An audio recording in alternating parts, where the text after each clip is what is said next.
Mixed by DJ Mahesh Nishad High Tech.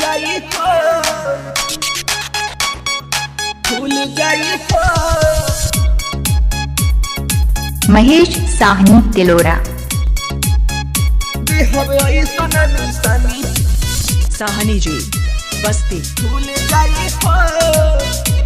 धूम recording studio Hariram चौराहा। गरमी जवानी के झारते हो हई हम सहानी पानी गारते हो गारते हो गारते हो। गरमी जवानी के झारते हो हई हम सहानी पानी गारते हो।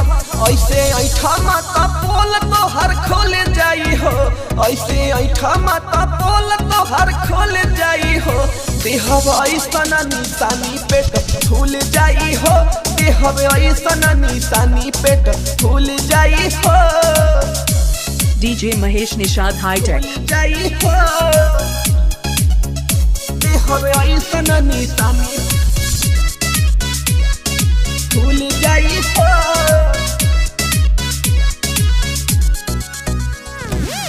आइल बारू नाचे तानी कमर हिलाव चोली के चीजे अपन खोल के दिखाव खोल के दिखाव खोल के दिखाव।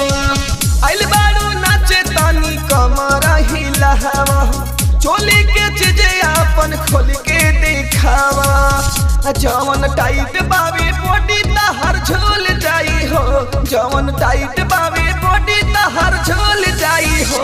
देहब ऐसा निशानी पेट फूल जाई हो देहब ऐसा निशानी पेट फूल जाई हो। महेश साहनी तिलोरा। फूल जाई हो। महेश निषाद का मोबाइल नंबर संपर्क कीजिए 85 80 99 76 75।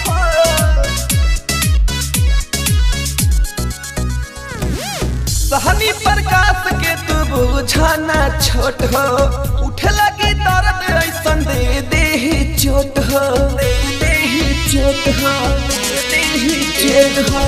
सहनी प्रकाश के तू बुझाना छोट हो उठ लगी दर्द ऐसन दे दे चोट हो।